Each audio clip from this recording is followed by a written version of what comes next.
بسم اللہ الرحمن الرحیم السلام علیکم اللہم صلی علی محمد کما تحب و ترضى۔ ایک شہزادی جو شاہی محل کی زندگی میں سکون اور خوشی کی ہر ممکن آسائش میں گم تھی، اچانک اپنی تقدیر کے ایک ایسے رستے پر چل نکلی جہاں اسے نہ صرف اپنی ذات کا پتہ چلا بلکہ اللہ کی حکمت کا ایک گہرا راز بھی سامنے آیا جو اس کی دنیاوی شان و شوکت سے کہیں بڑا تھا۔ جب اس کی شادی ایک فقیر سے کرنے کا فیصلہ ہوا تو یہ سوال سب کے ذہن میں تھا، آخر ایسا کیوں کیا؟ یہ محض ایک اتفاق تھا یا اللہ کی طرف سے آزمائش؟ اس کہانی میں آپ کو جنگل کے پراسرار راز، ایمان کی سچائی اور تقدیر کے کھٹن راستوں کا سامنا ہوگا۔ کیا شہزادی اپنے دل کی آواز پر چل کر اپنی تقدیر کا سامنا کر پائے گی؟ آئیے دوستو، چلتے ہیں اپنی کہانی کی طرف۔ کہیں دور ایک وسیع اور خوبصورت ریاست تھی جہاں انصاف پسند اور نیک دل بادشاہ اپنی رعایا پر حکمرانی کرتا تھا۔ بادشاہ اپنی عقل اور فہم و فراست کی وجہ سے نہ صرف اپنی رعایا بلکہ دیگر ریاستوں کے حکمرانوں میں بھی عزت اور وقار کا مقام رکھتا تھا۔ بادشاہ کی ایک ہی بیٹی تھی، شہزادی عائشہ، جو اپنی خوبصورتی اور شرافت کے لیے مشہور تھی۔ وہ نہ صرف ظاہری حسن کی مالک تھی بلکہ اس کا دل بھی انتہائی نرم اور پاکیزہ تھا۔ شہزادی عائشہ ہمیشہ سے ہی اپنے والد کی طرح ایک نیک اور رحم دل انسان بننے کی خواہش مند تھی۔ وہ اپنے والد سے اکثر یہ سوال کرتی، ابا جان، آپ رعایا کے لیے اتنا کچھ کیوں کرتے ہیں؟ بادشاہ مسکراتے ہوئے جواب دیتے، بیٹی، اللہ نے ہمیں اقتدار دیا ہے تاکہ ہم اس کا حق ادا کریں اور اس کے بندوں کی خدمت کریں۔ بادشاہ کو اپنی بیٹی کی شادی کی فکر لاحق تھی۔ وہ چاہتا تھا کہ اس کی بیٹی کا رشتہ کسی ایسے انسان سے ہو جو نیک، دیانتدار، انسانیت کی خدمت کرنے والا ہو، مگر ریاست کے امراء اور شہزادے زیادہ تر اپنی دولت اور شان و شوکت پر غرور کرتے تھے، اور ان میں وہ صفات نظر نہیں آتی تھی جنہیں بادشاہ اپنی بیٹی کے لیے ضروری سمجھتا تھا۔ ایک رات بادشاہ کو ایک عجیب خواب آیا۔ خواب میں ایک سفید لباس میں ملبوس بزرگ نمودار ہوئے اور کہا، اے بادشاہ، تیری بیٹی کا نصیب فقیر کے ساتھ جڑا ہوا ہے۔ یہ فیصلہ اللہ کی حکمت ہے جسے تم ابھی نہیں سمجھ سکتے، لیکن وقت کے ساتھ ساتھ حقیقت آشکار ہوگی۔ بادشاہ نیند سے جاگ گیا اور اس حیران اور پریشان ہو کر سوچنے لگا کہ یہ خواب کس قدر عجیب و غریب ہے اور غیر معمولی ہے۔ چند دنوں کے بعد بادشاہ کے محل کے باہر ایک فقیر نظر آیا۔ وہ پھٹے پرانے کپڑوں میں ملبوس تھا، ایک ہاتھ میں کشکول اور دوسرے ہاتھ میں لاٹھی پکڑے ہوئے تھا۔ اس کی آواز میں ایسی تاثیر تھی کہ جو بھی اس کی بات سنتا وہ اس کی طرف کھنچتا چلا جاتا۔ فقیر نے محل کے دروازے پر صدا لگائی، اے بادشاہ، مجھے تم سے ملنا ہے۔ پہلے تو درباریوں نے اسے اندر جانے سے روکا، لیکن فقیر نے دوبارہ ایسی بات کہی جو سب کو حیرت میں ڈال گئی، میں تمہارے بادشاہ کے خواب کی تدبیر ہوں۔ یہ سن کر دربان فوراً بادشاہ کے پاس گئے اور فقیر کا پیغام دیا۔ بادشاہ نے حکم دیا کہ فقیر کو اندر لے جائے۔ فقیر اور بادشاہ کی ملاقات۔ جب فقیر بادشاہ کے سامنے آیا تو بادشاہ نے احترام سے استقبال کیا اور پوچھا، اے اللہ کے بندے، تم کون ہو اور میرا خواب کیسے جانتے ہو؟ فقیر نے مسکراتے ہوئے جواب دیا، بادشاہ سلامت، میں ایک معمولی انسان ہوں، مگر اللہ نے مجھے تمہارے خواب کے بارے میں آگاہ کیا ہے۔ تمہاری بیٹی کی شادی میری قریبی رہائش گاہ میں ہونی ہے، لیکن اس کے پیچھے ایک راز ہے جو ابھی تم پر ظاہر نہیں ہوگا۔ بادشاہ حیرت اور فکر میں مبتلا ہو گیا، لیکن وہ خواب اور فقیر کی باتوں کو نظر انداز نہیں کر سکتا تھا۔ فقیر نے بادشاہ سے کہا، اگر تم اپنی بیٹی کی خوشی اور ریاست کی بہتری چاہتے ہو تو اسے میری آزمائش سے گزارنا ہوگا۔ یہ فیصلہ صرف اس کی رضامندی سے ہوگا۔ بادشاہ نے اپنی بیٹی کو بلایا اور اسے ساری صورتحال بتائی۔ شہزادی نے اپنے والد کی بات پر یقین کرتے ہوئے کہا، ابا جان، اگر یہ اللہ کی مرضی ہے تو مجھے کوئی اعتراض نہیں۔ فقیر نے شہزادی سے کہا، تمہیں اپنی شاہی زندگی کو چھوڑ کر میرے ساتھ جنگل میں رہنا ہوگا، جہاں نہ تو کوئی محل ہوگا، نہ نوکر چاکر اور نہ ہی کوئی آسائش۔ شہزادی نے بغیر کسی ہچکچاہٹ کے یہ شرط قبول کر لی۔ شہزادی عائشہ نے فقیر کے ساتھ جنگل میں رہنا شروع کر دیا۔ وہ شاہی محل کے عیش و عشرت سے نکل کر ایک چھوٹے سے جھونپڑے میں رہنے لگی۔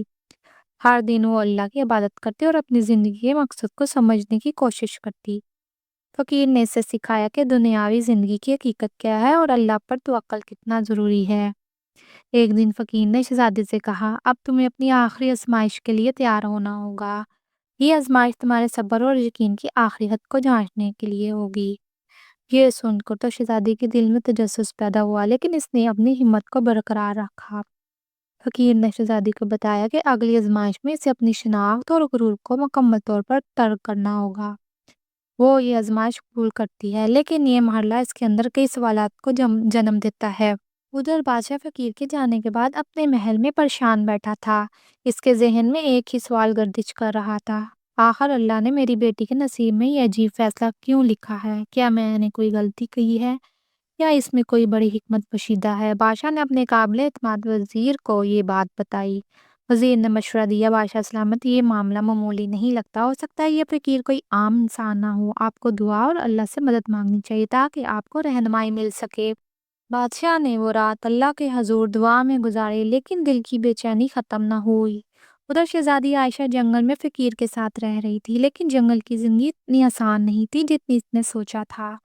ایک رات جب وہ عبادت کر رہی تھی تو جھونپڑی کے باہر عجیب سی سرگوشیاں سنائی دی۔ ایسا محسوس ہو رہا تھا جیسے کسی نے اس کے آس پاس فضا کو اپنی گرفت میں لے لیا ہو۔ شہزادی نے فقیر سے پوچھا، یہ آواز کیسی ہیں؟ یہ جنگل تو بہت خاموش تھا، لیکن اب یہاں خوفناک سرگوشیاں کیوں ہیں؟ فقیر نے جواب دیا، یہ دنیاوی اور غیر مرئی قوتوں کا کھیل ہے۔ اگر تمہارا ایمان مضبوط ہے تو تمہیں کوئی نقصان نہیں پہنچ سکتا۔ اگلی صبح جب شہزادی نے پانی بھرنے گئی تو اس نے ایک بوڑھی عورت کو دیکھا جو کسی پہاڑی کے قریب بیٹھی تھی۔ وہ عورت اسے دیکھتے ہی بولی، یہ بیٹی، تم یہاں کیوں ہو؟ وہ یہ جگہ تمہارے لیے نہیں ہے، واپس اپنے محل چلی جاؤ ورنہ تمہاری زندگی تباہ ہو جائے گی۔